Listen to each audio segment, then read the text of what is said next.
Hi everyone, welcome back. From last class, we're going to continue, and we're going to continue discussing waste and types of waste. To quickly review, last class we looked at the first two types of waste. One is overproduction, and overproduction is when we produce too much or our production is larger than our expected or actual demand. And that's a problem in terms of waste for two reasons. The first, overproduction means we're spending money that we wouldn't normally need to spend on inventory costs. Having to store those goods when they are unwanted leads to us spending money that in actuality is not entirely necessary. And the second one is overproduction makes it increasingly difficult to detect defects. A, because larger lot size are difficult to examine individually. And B, because if we're producing large lot sizes before we check, then the entire lot size could be wasted. Smaller lot sizes in that situation mean that we might be able to find defects earlier, which would only cause minor losses in terms of lot size rather than major losses in terms of lot size. Now, let's move on a little bit, and we're going to talk about the third type of waste we deal with, and that is weighting.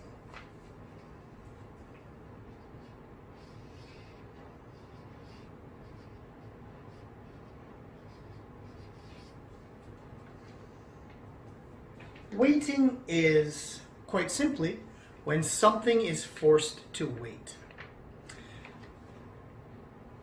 If you recall, when we talked about efficiency, one thing we want is continuous flows through the system. If everything is produced quickly and then it's forced to wait at the next point, that is lost efficiency. It's when a product is not moved.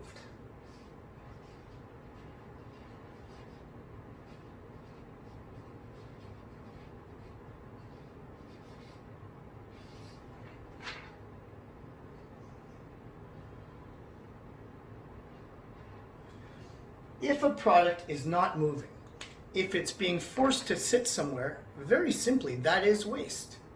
If it was moving continuously, that is more efficient. When it's not moving continuously, we're in a situation where somehow delays are happening. And if we look at the very first thing we covered last class is in lean systems. In lean systems, we want to minimize delays. Any delay is wasted time. That's a situation where we could be better. And that's the third type of waste. For example, we have a situation where at McDonald's, we see that the burger cook is more effective than the fry cook.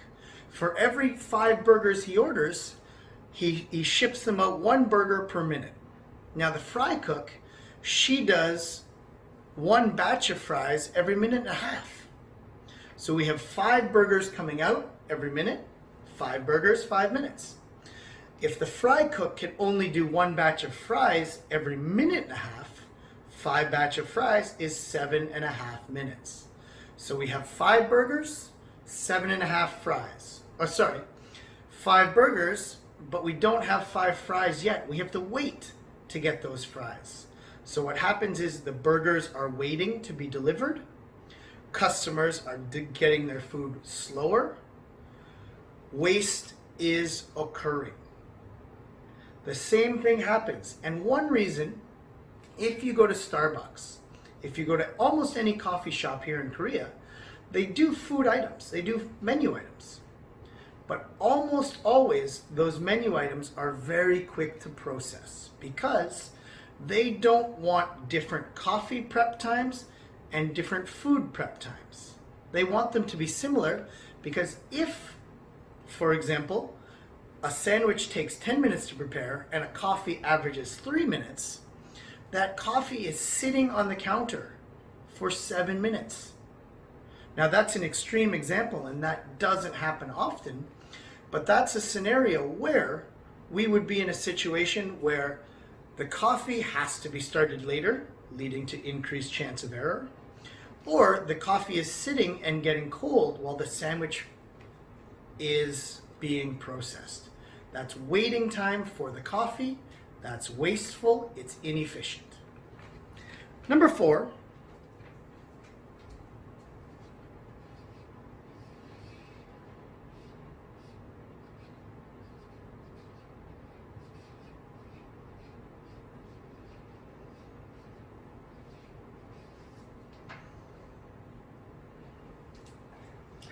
transportation waste. Now, there are many different ways that transportation can be wasteful. One thing that a lot of large corporations invest in is distribution centers, because ultimately, usually, one distribution center may be effective. A central distribution center may be efficient enough. However, if our transportation times are excessive because we have only one center, waste is generated. Typically, with transportation, we have 2 problems.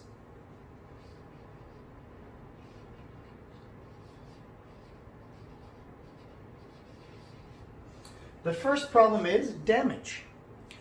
If I'm transporting, let's use a very, very easy example. You buy coffee on the first floor of your office and you're delivering it to the 3rd floor where you work. Very simply, in that scenario, most likely you'll be very successful.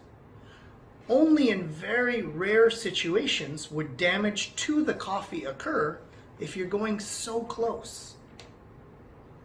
However, if you buy coffee at the coffee shop beside your house, you then get in your car, you drive 25 minutes, you carry the coffee from your car, from the basement of the building, in the elevator up to the 3rd floor, there's a far greater chance that damage might occur to the product.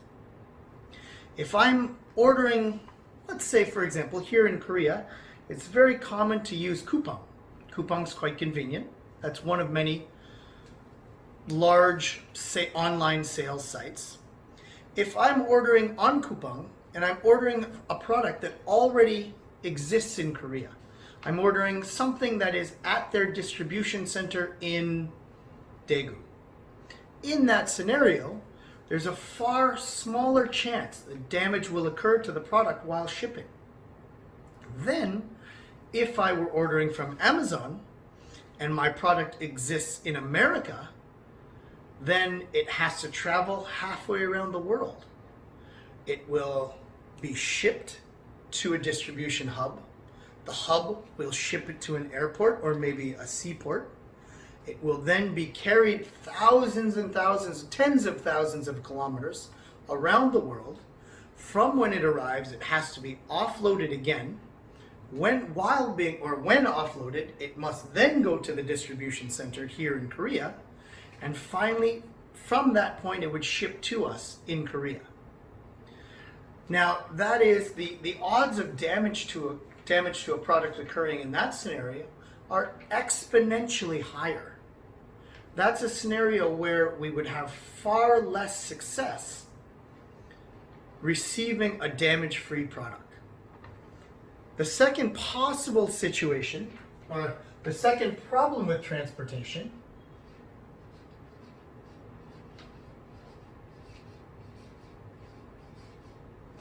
is that there is no value added.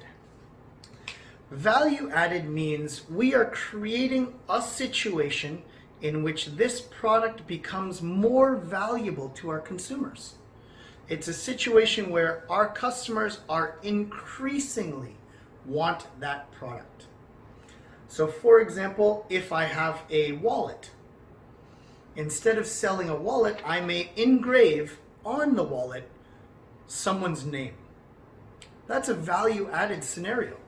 Because the name is now on the wallet, it's become more valuable.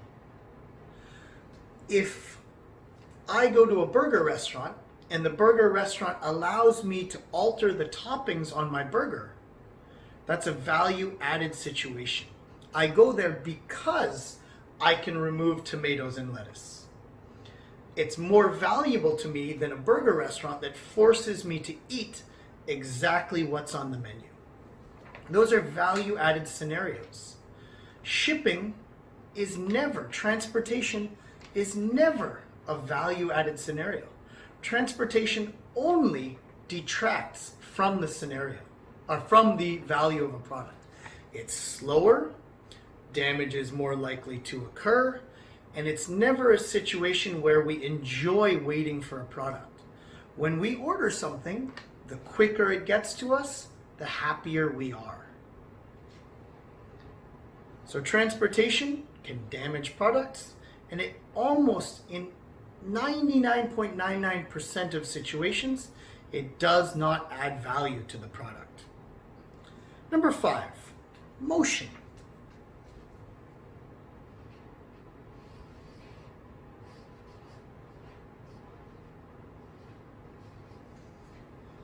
Motion is another type of waste. And what we mean by motion or movement. In every situation, in any production, in any service situation, we want to limit the movement necessary to complete tasks. More movement, less efficiency. If I am cooking in the kitchen and I'm working in a restaurant, I'm cooking in a kitchen, I'm making something very simple, eggs. I'm frying eggs. If my stovetop is over here and my eggs are stored over here, I have to walk this way to get my eggs.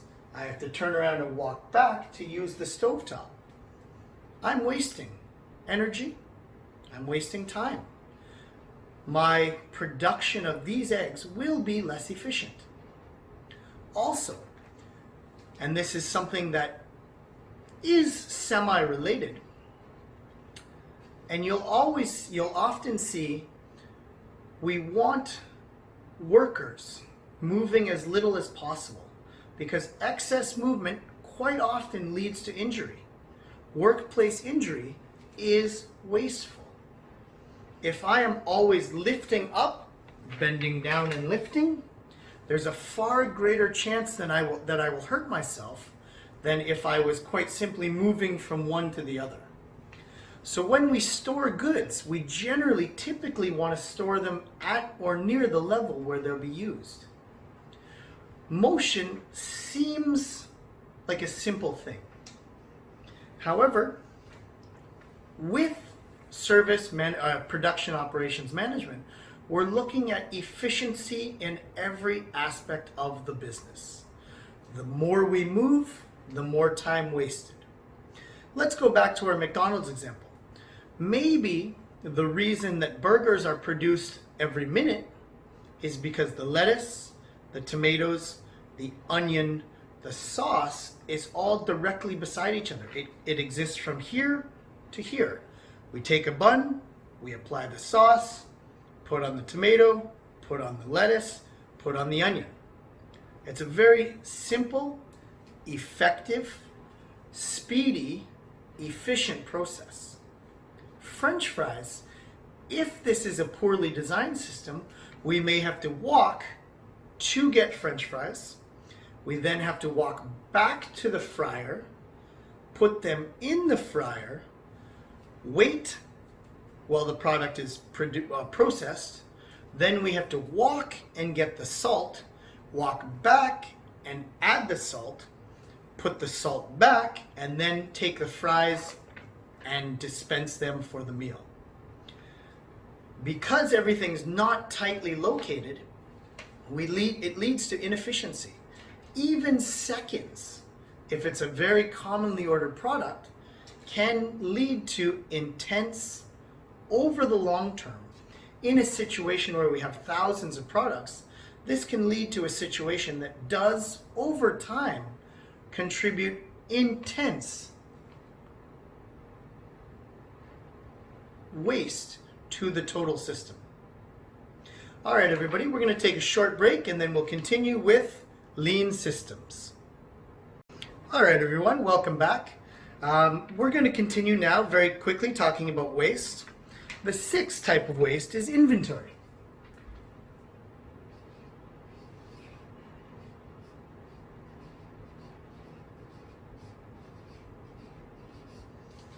Inventory is wasteful for several reasons. Number one, it consumes space. Now, depending on the object, well, usually depending on the object, inventory can be exceedingly expensive. Let's say, for example, I own a car factory. In that scenario, each object I produce is massive. To store cars can be almost as expensive as manufacturing them. We also, if it's a smaller item, let's say napkins. It doesn't seem like storing napkins is overly expensive, but if we're storing a significant amount of them, it can be expensive. It can be a situation where we have to be careful, because if we're buying, let's say, a month's worth of napkins, that's storage space that A, isn't being used to generate sales, and B, a month of napkins can be a lot of napkins. It might require several square meters in a small operation. If you have 30 square meters in your operation and you have to devote 1 square meter to napkin storage, that's excessively wasteful. So number one, storing space, consuming space, is one way in which inventory is wasteful. Now, going back to overproduction, we have another situation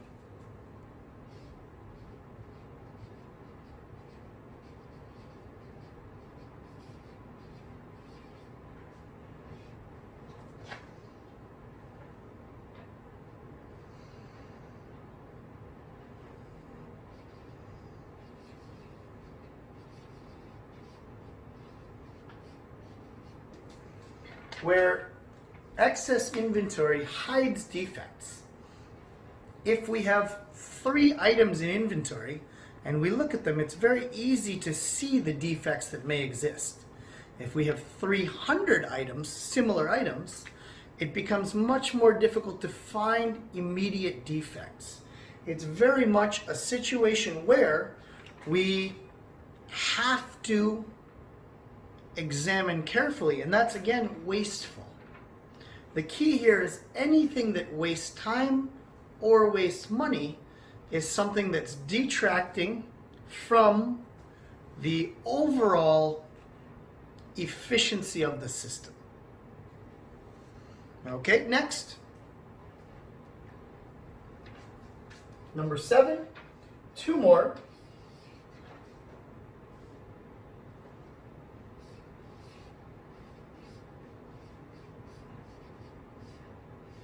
And this is something we've indirectly discussed until now, but defects are the very definition of wasteful. It's a situation where we have to consider a defect almost always to be a total loss. If I produce 10 hamburgers with no lettuce, all 10 of them will most likely have to go in the garbage.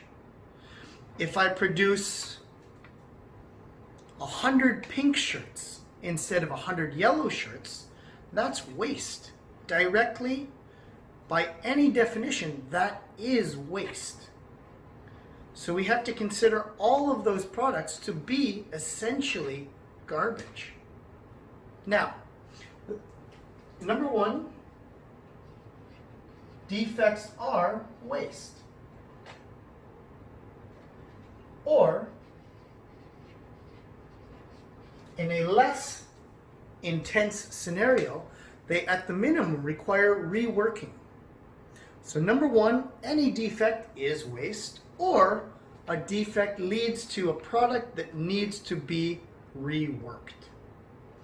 Both situations are, in any definition, taking money and taking time away from our company, which by definition again is wasteful. The final type of waste that we'll discuss today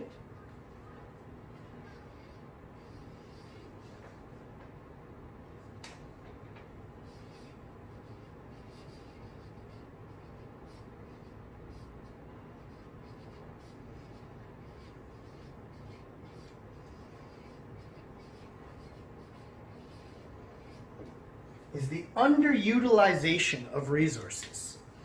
If I have a machine that I pay money for, even when we're not using machinery, they're depreciating in value. For example, I have a delivery company. My truck is not driving. It is not delivering. Every single day, the value of that asset is depreciating. Even if it's not being used, that's lost money. Look at it another way. Because of COVID-19, there are thousands of airplanes around the world that are not flying now. We have a situation where nobody or very few people in the world are traveling. If people aren't traveling, planes aren't being used. If those planes aren't being used, simply we kind of think, that's not bad. No damage is occurring to them. They're fine sitting on the ground. But those planes are aging. They're exposed to the weather. They're not being serviced. They're simply sitting there idle. Number one, they're probably being paid for right now and not generating revenue. Or they're decreasing in value because they are aging and not generating revenue. If something is owned or a resource is available and it's not being used, that is a situation where it is costing us money to have it, but at the same time not generating revenue. Let's look at another example. We have a situation where, for example, we have 3 employees. All are working right now, but we have no customers in the store. Right now, I'm paying them, so they're at work, but without customers, they're not being used. That's very clearly not the most efficient use of resources. Whenever we have underutilization of resources, it's a situation where we're paying for something or somebody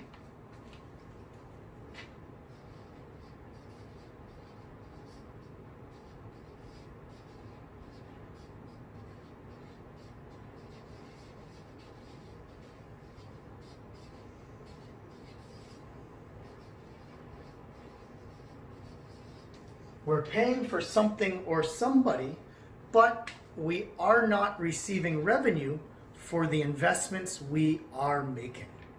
Airplanes being paid for, passengers not riding them. Workers being paid, doing no work. Again, by any definition, this is waste. So let's quickly recap. We have 8 types of waste. Overproduction is when we have excess production due to our versus the demand we have or the demand we expect. That leads to problems because of excess inventory and also difficulty in detecting defects. We also have inappropriate processing. This is when we're using a material that is too expensive, too new, or too complex for what we're producing. If I can make a sandwich with a knife and a cutting board, I should use a knife and a cutting board. I don't need 6 knives, one for each type of sandwich. I don't need 3 cutting boards of different sizes because that's needlessly complicated. If we can make coffee with a drip coffee machine and that's all we sell, we don't need an espresso machine. We want to process the simplest, cheapest way with the oldest but still effective good that we can. Number 3, we have waiting. Anytime a good is waiting in line and not being used, not being processed, we have a situation where that is less effective to us because it is delaying delivery of the product to the customer. We want a smooth flow of goods through the entire system. Number 4, transportation. Transportation is wasteful because of number 1, damage may occur, and number 2, it never adds value. Any process that we're pursuing outside of the manufacturing or the delivery of a good should add value in some way. Otherwise, it should be reduced to the maximum amount possible. In this situation, transportation adds no value. Number 5, motion.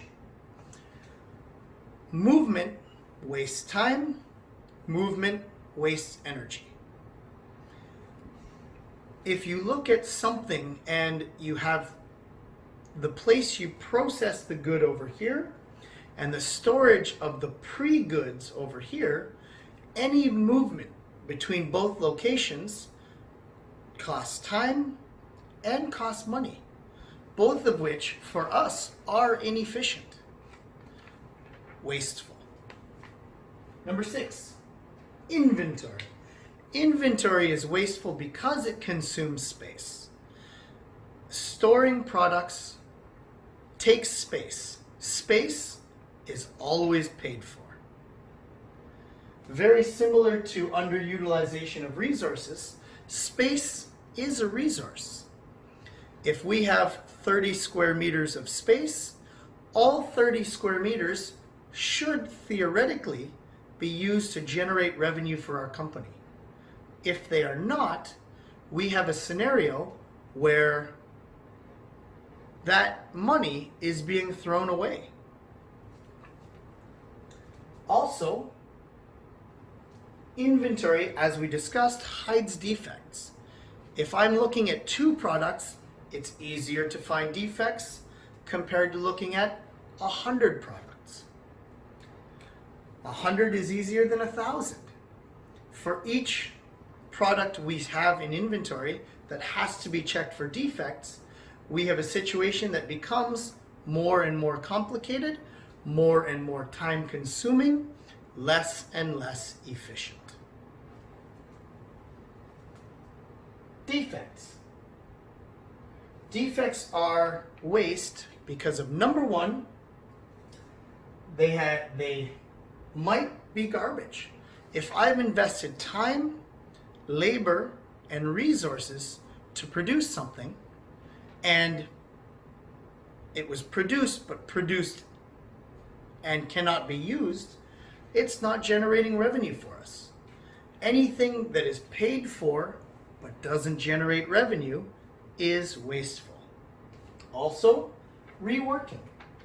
If we produce something and it has to go back and be reworked again, that's a situation where we are wasting additional resources. Yes, it was made, we invested time, money, and labor into making it, but if it has to go back again, that's additional time, additional money, and additional labor. All of those directly hurt that situation.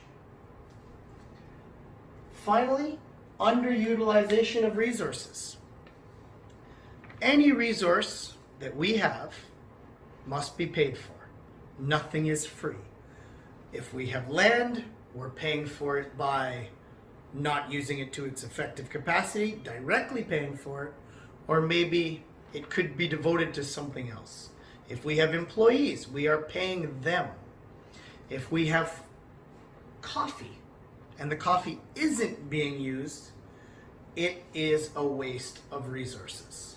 We need our resources to be generating revenue for us. Anytime they are not, they are waste. So looking at these these 8 methods of waste, we then go back and we look at Aldi.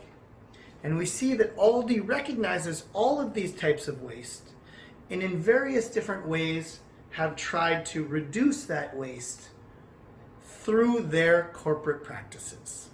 Let's take a very quick break and then we'll do one more short talk before we wrap up this lesson. All right, everyone, welcome back. To wrap up this section, what we're going to do is briefly review Aldi based on the types of resources, the types of waste that we've looked at. So, as we remember, Aldi is a British-based grocery chain. They're what's known as a no-frills operation, meaning what they do is they deliver products as efficiently without any extra special things to satisfy their customers' need for simplicity, but also low price. Typically, companies that focus on lean systems are companies that are focused on low price. They don't necessarily want to be overly luxurious. They don't want to be overly complicated. Instead, they're focused on delivering quickly, conveniently, but also cheaply the products that they believe their customers want. Aldi in the grocery chain is one. Another example would be McDonald's. They're focused on delivering to you conveniently, cheaply, the products that they think you want. They're trying not to waste. They're trying not to take away from the experience, but they also don't want to give you any extras. Extras cost money. Anything that, or maybe time, but anything that costs money, anything that costs time, detracts from what you go there for. People don't go to Aldi because they want 20 different types of cheese. They go to Aldi because they want cheese quickly and they want to be in and out of the store quickly. I don't go to McDonald's for the best tasting burger in the world. I go to McDonald's for burgers that are acceptable, but they're fast, they're convenient, and they're cheap. Another example might be any sort of operation that doesn't necessarily care about delivering the best product possible, but they care about giving it to you cheaply, quickly, efficiently. Lean systems, and we will continue to discuss lean systems next class. But lean systems is a situation where we want to maximize maximize efficiency in all aspects of the business. If we're not maximizing efficiency, we are wasting. And we've seen here all the different types of waste. We want to avoid those at all times because they add price but not value to our customers.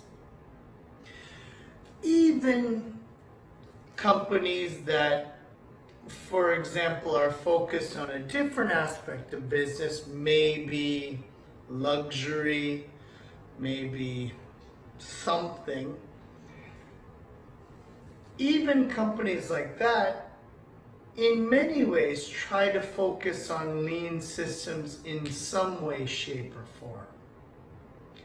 Because they want to be in a scenario where even if they can't be, for example, as efficient as Aldi, they can still maximize efficiency at all times.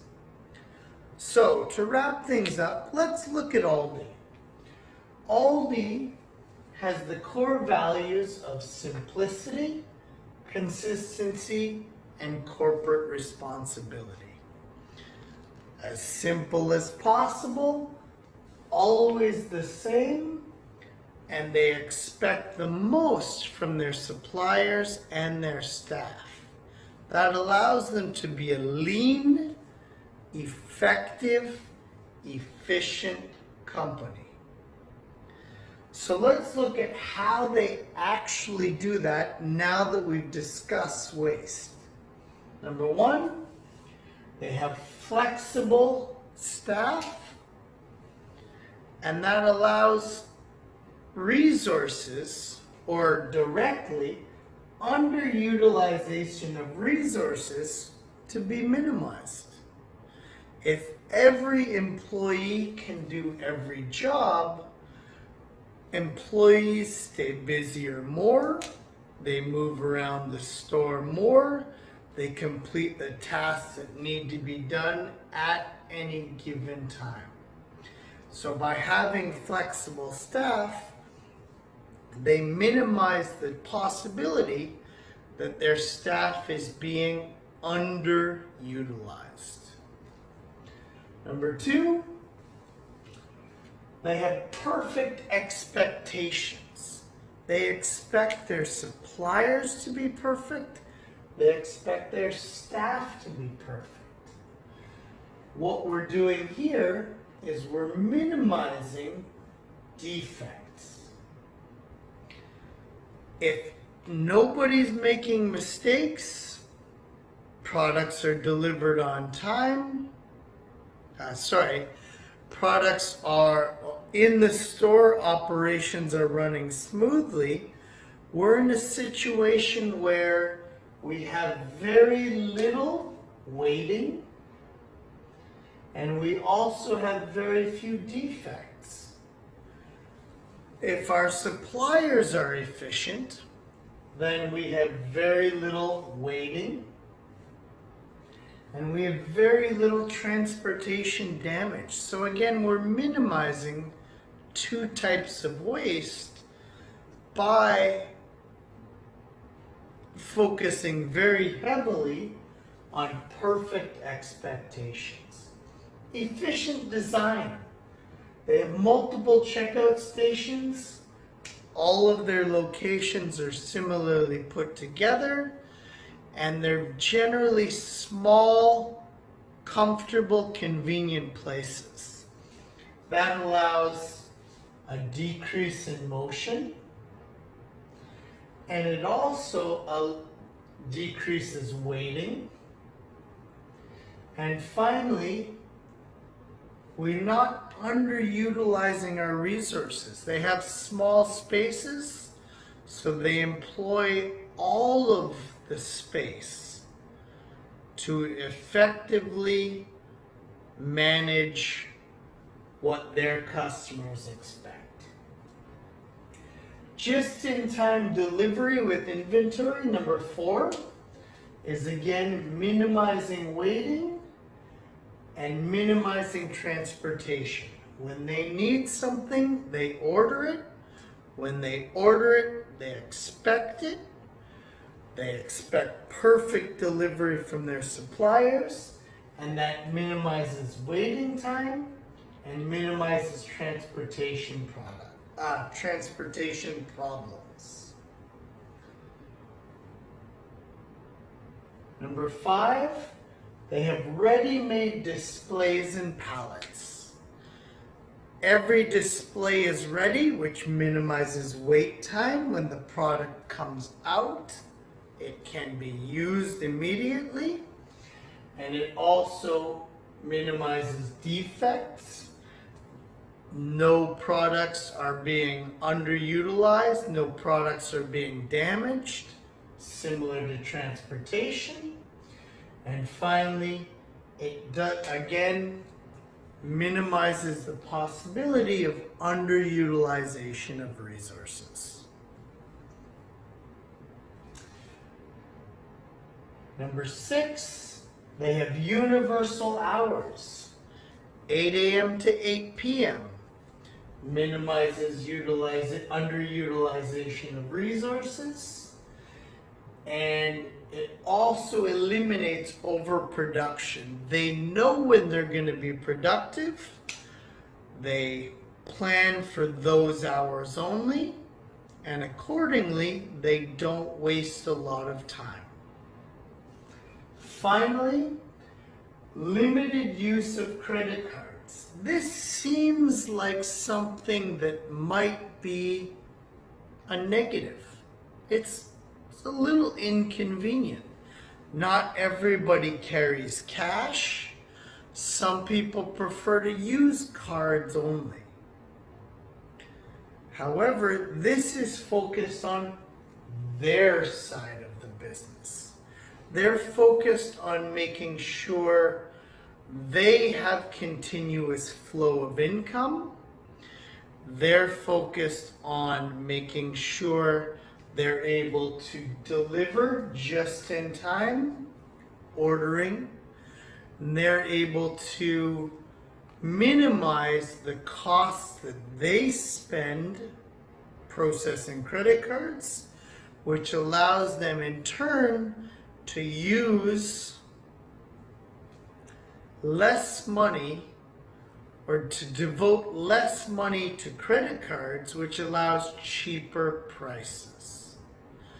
So very quickly to wrap this up, Aldi is an excellent example of a lean system operation.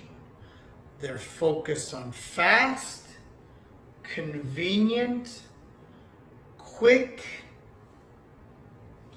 efficient service. And this is one example from the grocery industry, but we do have examples from a number of industries like fast food, etc. Anyways, thank you very much, everyone. This concludes our second lesson on lean systems.